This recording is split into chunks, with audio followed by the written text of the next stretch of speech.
राष्ट्रीय विधिक सेवा प्राधिकरण नई दिल्ली एवं झारखंड राज्य विधिक सेवा प्राधिकरण रांची के निर्देश पर शनिवार को जिला विधिक सेवा प्राधिकरण धनबाद की ओर से धनबाद सिविल कोर्ट परिसर में राष्ट्रीय लोक अदालत का आयोजन किया गया।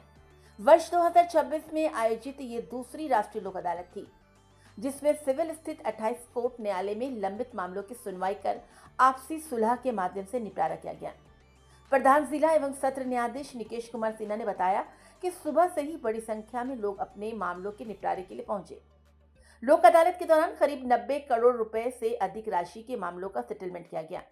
उन्होंने कहा कि लोक अदालत के माध्यम से लंबित मामलों का त्वरित और आपसी सहमति से समाधान होता है, जिससे लोगों को राहत मिलती है।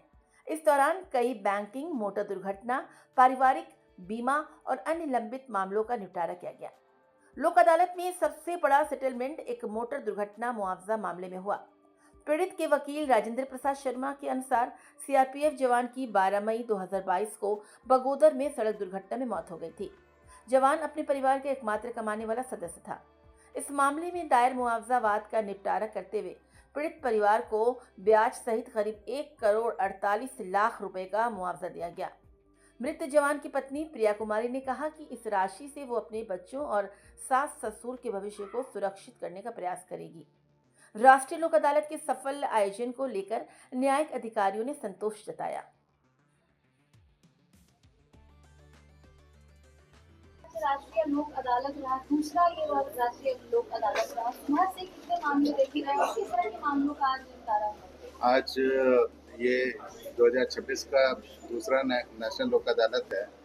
ये नालसा और झांसा के तत्वाधान में धनबाद में भी आयोजन किया जा रहा है।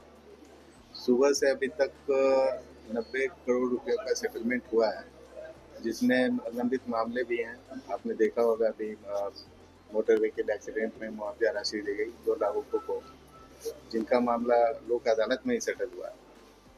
और लोक अदालत का शरण लेने से लोगों को त्वरित न्याय मिलता है। ये जो भी मोटर एक्सीडेंट के केस थे, ये 2025 के थे। 2025 के मामलों में 2026 अभी ये चल रहा है, और इतनी जल्दी मैटर का डिसाइड हो जाना ये अपने आप में एक उपलब्धि है। उसके अलावा जिनको लाभ चाहिए वो समय पे लाभ मिल गया है। तो इससे लोक अदालत में लोगों की इसमें आस्था बढ़नी चाहिए और लोगों को ज़्यादा इसमें पार्टिसिपेट करना चाहिए।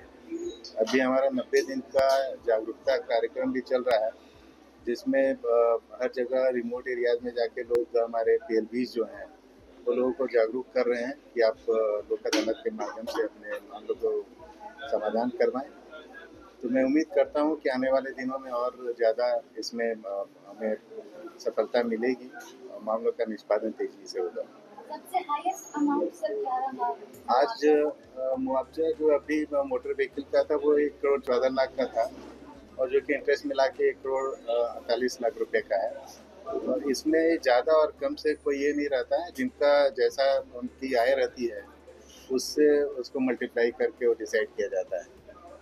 तो बस यही है। बैंक लोन भी माफ किया जाता है? हाँ, बैंक लोन भी माफ किया जाता है। अभी आपके एसबीआई और जितने भी प्राइवेट बैंक्स हैं उनका शिविर लगा हुआ है, इसमें बैंक लोन भी माफ हो रहे हैं। कुछ राहत दे करके जो जिन्होंने भी लोन लिया है, तो जनता से क्या अपील करना चाहेंगे? मैं जनता से अपील करूंगा कि ज़्यादा से ज़्यादा लोक अदालत में आप लोग पार्टिसिपेट करें। जब भी ऐसा मौका आता है अपने वकील साहब से संपर्क करें।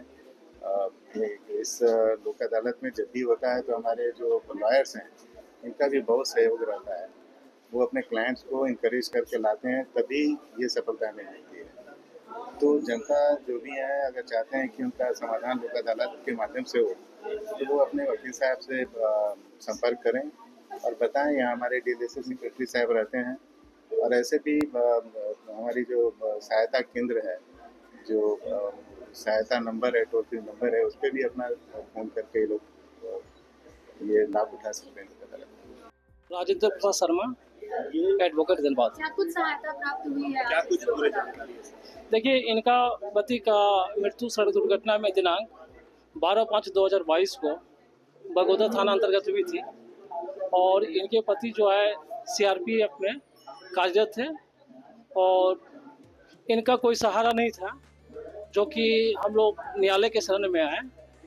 और जिस समय ये दुर्घटना हुई थी उस समय ये लड़की प्रेग्नेंट थी और इनके परिवार में इनके अलावा सास ससुर भी है और वो एकलौता पुत्र था।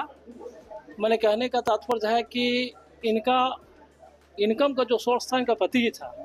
तो ये हम लोग से संपर्क किए और हम लोग धनबाद न्यायालय में एक कंपनसेशन केस फाइल किया और इनकी पति की आमदनी 51,000 कुछ रुपया थी और हम लोगों ने 2 साल के अंतराल में इनको 1 करोड़ 48 लाख रुपया जो है इनको मुआवजा के तौर पर दिया गया है, ताकि इनका भविष्य उज्जवल हो। ये न्यायालय का बहुत बड़ा योगदान है कि जो आदमी का जिसका कोई परिवार में नहीं रहता है, एक सहारा न्यायालय ही होता है। आज न्यायालय के माध्यम से इनका जो परिवार, भले आदमी को तो लौटा नहीं सकता है, जो चला गया उसमें तो ऊपर वाला का जो मर्जी थी, लेकिन इतना कंपनसेशन मिला है जो इनको भविष्य को अगर ये सही ढंग से यूज करेगी तो इनका भविष्य उज्जवल होगा। आज आपको ये जो सहायता प्राप्त हुई है, कैसा महसूस कर रहे हैं? अच्छा लग रहा है, सहायता मुझे मिला है। मेरे पास तो कुछ नहीं था, जो थे मेरे हस्बैंड थे वो तो रहे नहीं, तो सपोर्ट मिला है मुझे। बच्चों के लिए क्या फ्यूचर कैसे?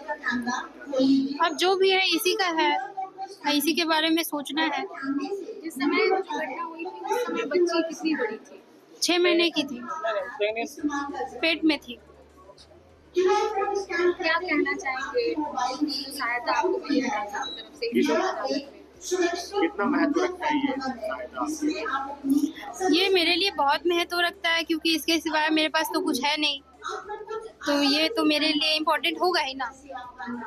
घर में कौन है? जी, सास ससुर और मैं और ये बेबी।